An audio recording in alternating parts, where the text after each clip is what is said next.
खून से सना हुआ अन्न मुझे कौन सा शांति देगा। तब वो हथियार अपने रथ में रख देते हैं। इसका ज्ञान सबसे पहले सूर्य देव को दियाते हैं कि आपकी आयु तो इतनी लगती नहीं है। सर हाथ पवित्र ग्रंथ गीता भी हाथ रखा। इसे उपनिषदों का दुग्धामृत भी कहते हैं। ये 5175 साल पहले भगवान श्री कृष्ण के मुख से निकली। 18 अध्यायों में 700 श्लोक हैं। तो भगवान कृष्ण इस संसार के सबसे पहले मनोचिकित्सक।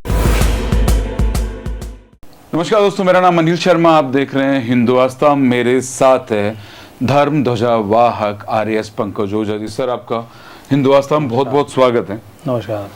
आपका पहला एपिसोड गया था सावन वाला जी, बहुत अच्छा सर लगा। सर लोगों को काफ़ी चीज़ें सीखने को मिली।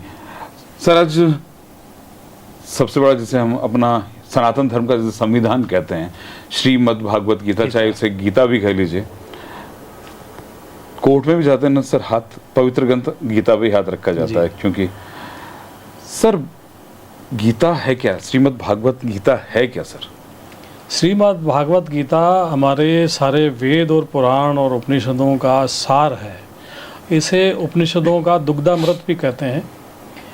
ये 5175 साल पहले भगवान श्री कृष्ण के मुख से निकली और अर्जुन को प्राप्त हुई, और वेद व्यास जी ने इसका संकलन किया। हालांकि गीता में 18 अध्याय हैं और चौथे अध्याय में भगवान कृष्ण अर्जुन को ये भी कहते हैं कि हे अर्जुन, मैंने हजारों साल पहले इसका ज्ञान सबसे पहले सूर्य देव को दिया था और अब मैं तुम्हें दे रहा हूँ। तब अर्जुन चमत्कृत हो जाते हैं कि आपकी आयु तो इतनी लगती नहीं है। तब वो उनकी शंका का समाधान करते हैं। तो सबसे पहले अर्जुन भगवान श्री कृष्ण ने सूर्यदेव को इसका ज्ञान दिया, फिर वैवस्वत मनु जी को इनका ज्ञान मिला, और फिर हजारों सालों बाद ये लुप्त हो गई तो अर्जुन को दोबारा भगवान कृष्ण ने इसका ज्ञान दिया। और वेद व्यास जी ने इसका संकलन किया। 18 अध्यायों में 700 श्लोक हैं, और महाभारत के भीष्म पर्व खंड में ये गीता का उल्लेख हमें मिलता है, जहाँ पर वेद व्यास जी ने इसे संकलित किया है। सर गीता क्यों कही गई थी अर्जुन को? जब, हालांकि लोग ये कहते हैं कि जब महाभारत की दोनों तरफ से सेनाएं तैयार हो गई और अर्जुन ने कहा कि मैं दोनों तरफ की सेनाओं को देखना चाहता हूँ, मेरा रथ आप बीच में ले चलिए। और वो दोनों तरफ को देखते हैं कि एक तरफ उनके ताऊ हैं, मामा हैं, चाचा हैं, उनके कजन ब्रदर्स हैं, दूसरे सारे रिलेटिव्स हैं। तो उनको लगा कि क्या मैं इन सबको मार करके केवल खाने के लिए, ज़मीन का राज भोगने के लिए इन सबको मार करके, तो इनके खून से सना हुआ अन्न मुझे कौन सा शांति देगा? तो थोड़ा सा वो विक्षिप्त हो जाते हैं, उद्विग्न हो जाते हैं, बेचैन हो जाते हैं, डिप्रेशन में आ जाते हैं। उनको अच्छा नहीं लगता है कि ऐसा साम्राज्य, धन, खान पान किस काम का। तब वो हथियार अपने रथ में रख देते हैं और भगवान श्री कृष्ण से कहते हैं कि मैं आपकी शरण में हूँ और आप मुझे ज्ञान दीजिए। और फिर भगवान कृष्ण उन्हें मोटिवेट करना शुरू करते हैं। तो बेसिकली ये देखा जाए तो भगवान कृष्ण इस संसार के सबसे पहले मनोचिकित्सक हैं, और अर्जुन उनके रोगी हैं, पहले पेशेंट हैं, और वो शास्त्रों के द्वारा ये अपना ज्ञान देते हैं और गीता की शुरुआत वहाँ से होती है। सर पॉलिटिशियन भी हैं? भगवान कृष्ण तो सभी कुछ हैं। भगवान कृष्ण नीतिवान भी हैं, विचारक भी हैं, लेखक भी हैं, राजनेता भी हैं, नर्तक भी हैं, संगीतज्ञ भी हैं। क्या नहीं है वहाँ? तो ये देखना पड़ता है कि क्या नहीं है, वो सभी कुछ हैं। यानी शुरुआत जब भगवान कृष्ण पृथ्वी पर अवतरित हुए, अवतार ही लिया था, उसके बाद सर उन्होंने जो लीलाएं करी उस हिसाब से तो उनसे बड़ा कोई है ही नहीं। भगवान कृष्ण से बड़ा कोई नहीं, और उनकी लीलाओं को समझना भी किसी साधारण मनुष्य की बात नहीं। महाभारत के क्षेत्र में ऐसा कौन व्यक्ति हो सकता है जो जहाँ सेनाएं खड़ी हों, दुंदुभियाँ बज रही हों, शंख नगाड़े बज रहे हों, तलवारों का शोर हो, शंख बज रहे हों, धनुषों की टंकार हो, वहाँ बड़ी मुस्कुराहट के साथ वो अर्जुन को ज्ञान दे कि ये तो कृष्ण ही हो सकते हैं, और कोई हो भी नहीं सकता। सर गीता में एक लिखा, कर्म किए जा, फल की इच्छा मत कर। सर लेकिन ये संभव कैसे होगा? ये बिल्कुल सही कहा गया है गीता में। गीता में भगवान कृष्ण 18 अध्याय बोलते हैं, 700 श्लोक आते हैं इसमें, और वो विभिन्न प्रकार के योग उसमें बताते चलते हैं। 18 के 18 अध्यायों में प्रत्येक अध्याय में एक अलग योग है, और पहले अध्याय से छठे अध्याय में वो ज्ञान योग की चर्चा करता है। इसमें जीवन, आत्मा, जीवात्मा, हमारा आना जाना, मृत्यु, वापस पुनर्जन्म, आत्मा की अमरता, निरंतरता, इस सब पे बात करते हैं, ज्ञान देते हैं। 7वें से 12वें अध्याय में भगवान कृष्ण अर्जुन को भक्ति योग का ज्ञान देते हैं कि कैसे मेरे भक्त कौन होंगे, कैसे होंगे। सृष्टि के बारे में बात करते हैं, कैसे जन्म होता है, कैसे जो भी जन्म लेता है उसमें गर्भ स्थापन करने वाले वो हैं।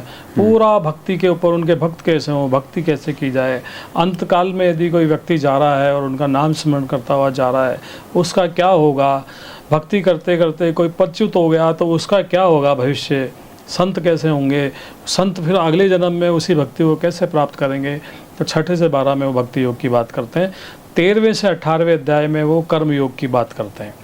पृथ्वी को चलाने वाले तीनों गुण, सतोगुण, रजोगुण, तमोगुण, ऐसे व्यक्ति, आहार, कर्मों के द्वारा सिद्धि कैसे होगी, कैसे अमर आप हो सकते हैं। तो वो 13 से 18 में कर्मयोग की बात चलती है। इस प्रकार भगवान कृष्ण पहले से 18वें अध्याय में इसका ज्ञान देते चलते हैं। और मज़े की बात यह है कि जो गीता है ये धर्म शब्द से प्रारंभ होती है, धर्म क्षेत्र कुरुक्षेत्र, और नीति शब्द से समाप्त होती है। यानी धर्म से शुरू होकर के नीति पर यह समाप्त होती है। और ये बात जो आपने प्रश्न पूछा कि कर्म किए जा, फल की इच्छा मत कर, ये बिल्कुल सटीक कहा। यदि हम पहले से ही अपनी इच्छाएं उससे जोड़ लेंगे, हम मेहनत कर रहे हैं और कि साहब मैं तो फर्स्ट डिवीज़न, फर्स्ट रैंक ही आऊँगा, नहीं आए, आपके थोड़े नंबर कम आए तो आप तो विषाद को प्राप्त हो जाएंगे, आप दुख को प्राप्त हो जाएंगे, आपका आने वाला जीवन आपका बिल्कुल कष्ट से भर जाएगा। इसके बजाय आप ये करें कि मेरे अपने लिए जो भगवान ने ये दिया है कि मैं सर्वश्रेष्ठ कार्य करूं, इसका परिणाम कुछ भी हो तो आप ज़्यादा प्रसन्न रहेंगे। और इसका एक शारीरिक रूप से देखें तो एक फ़ायदा अलग से है कि आपका आत्मबल जितना स्ट्रॉन्ग होगा, आपके एंजाइम्स और हार्मोन्स का बैलेंस बॉडी में अच्छा होगा, आपका शरीर भी स्वस्थ रहेगा। ये भी इसका साइंटिफिक इफ़ेक्ट है। और कर्म की इच्छा करते हुए यदि आप काम करते हैं तो आप कई बार घबराएंगे कि ऐसा नहीं हुआ तो, वैसा नहीं हुआ तो, आप डगमगा जाएंगे अपने रास्ते से। लेकिन यदि आप सोचते हैं कि मैं श्रेष्ठ करूँगा, इसका परिणाम ठीक होगा, कई बार ऐसा भी होता है कि परिणाम आपके पक्ष में नहीं आया, लेकिन ईश्वर की इच्छा और है। जैसे कोई लड़का है, वो सब इंस्पेक्टर की परीक्षा दे रहा है पुलिस की, फेल हो गया वो, अब वो दुख में डूब जाएगा, लेकिन ईश्वर कुछ और चाहता है। उनकी रचना है कि तुम्हें सब इंस्पेक्टर नहीं बनना है, तुम्हें आईपीएस बनना है। आईपीएस का फॉर्म निकलता है, किसी के कहने से वो भरता है और आईपीएस में वो सेलेक्ट होता है, क्योंकि उसकी रचना और है, हम उस रचना को नहीं देख पाते। इसलिए ये सही है कि आप परिणाम की इच्छा न करें, आराम से काम करें। जैसे आप स्वस्थ भी रहेंगे, सुखी भी रहेंगे, आपका व्यक्तिगत जीवन भी अच्छा रहेगा। और साथ में उन्होंने दूसरे अध्याय में तो ये भी कहा, समत्वम योग उच्चते, समता में रहें।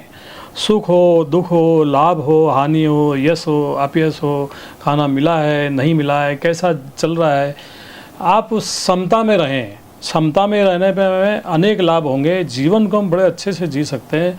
अन्यथा जो जीवन के हमारे आसन्न जो कष्ट हैं, हमारी आशाएं हैं, हमारी वासनाएं हैं, हमारे स्फुरणाएं जो हैं, हमारे जो विचार हैं, हमारे अटैचमेंट हैं, हमें चैन नहीं लेने देंगे और हम इसी में रह जाएंगे। गीता के अनुसार आत्मा क्या है सर? गीता के अंदर आत्मा और परमात्मा की बात की गई है। कई जगह वहाँ शरीरी भी कहा गया है, वहाँ जीवात्मा भी कहा गया है।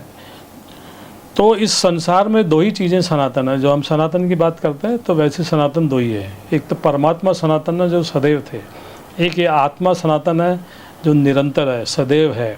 इसकी बात गीता में की गई है। जो हमारा जो स्थूल शरीर है, इसके अंदर हृदय में हमारे आत्मा का निवास होता है, जो गीता में बार बार बताया भी गया है।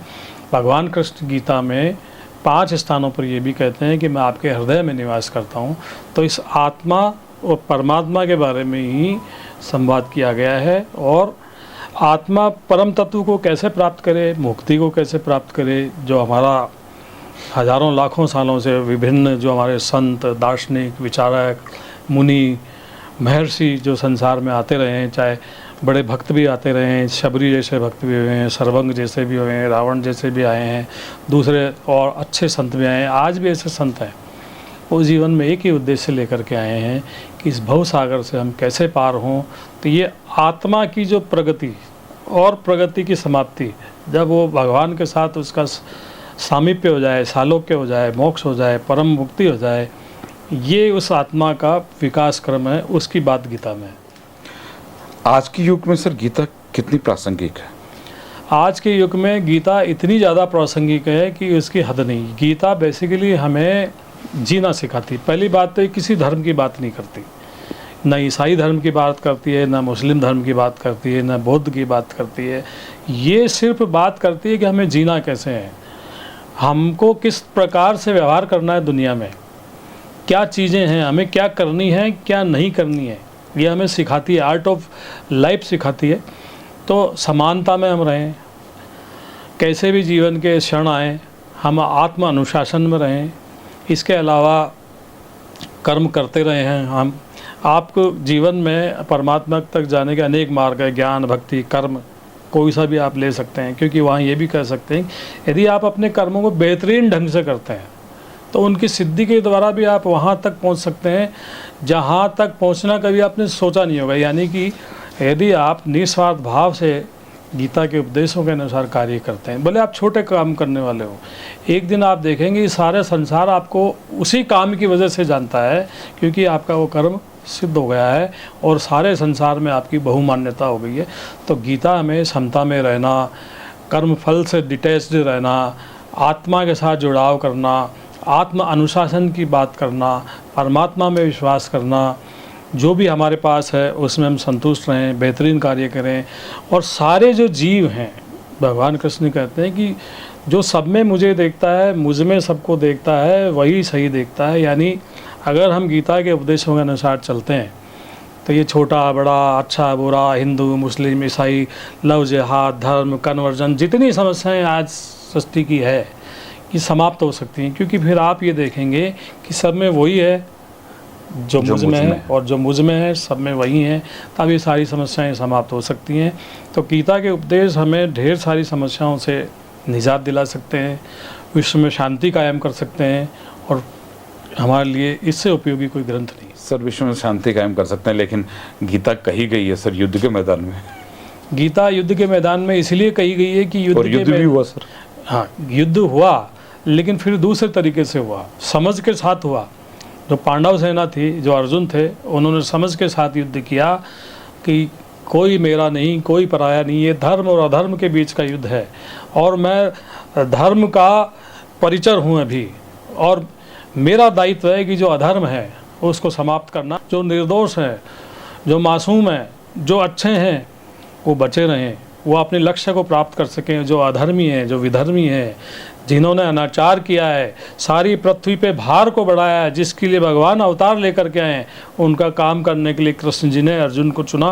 भगवान कृष्ण स्पष्ट कहते हैं कि अर्जुन, मैं तो बढ़ा हुआ काल हूँ, तेरे बिना लड़े भी ये मारे हुए हैं, लेकिन तू मेरा मित्र है, इसलिए ये श्रेय मुझे देना, मैं तुझे देना चाहता हूँ।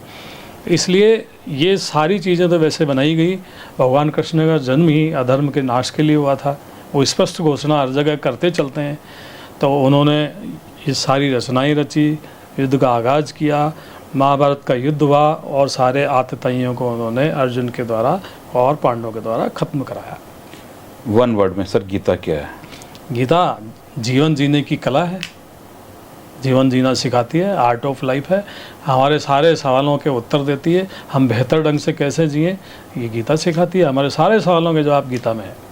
यानी मानवता, मानवता, मानव धर्म को सिखाती है और हमारे प्रश्नों के उत्तर हैं जीवन के सारे गीता में। मुझे लगता है कि जो पंकज बोस ने बोला है वो आप लोगों को समझ में आया होगा। गीता सनातन का संविधान भी कहा जाता है। गीता मानवता के लिए भी है, गीता अहिंसा की बात करती है। गीता कहती है कि जब धर्म के विरुद्ध कुछ हो तो उसका आंसर भी देना पड़ता है सर। बिल्कुल, धर्म के विरुद्ध जो भी कार्य किया गया आपको उसका परिणाम भोगना ही पड़ेगा। जो भी कार्य आपने किया है उसके परिणाम निश्चित हैं, उनके नरक निश्चित हैं और उसके आपको भोगने ही हैं कर्मफल। क्योंकि पाप और पुण्य दो ही बीज ऐसे हैं जिन्हें नष्ट नहीं किया जा सकता। जैसा आप करेंगे वैसा ही आपको पाना पड़ेगा। कर्म किया उसका फल तो भुगतना ही पड़ेगा। भुगतना ही पड़ेगा।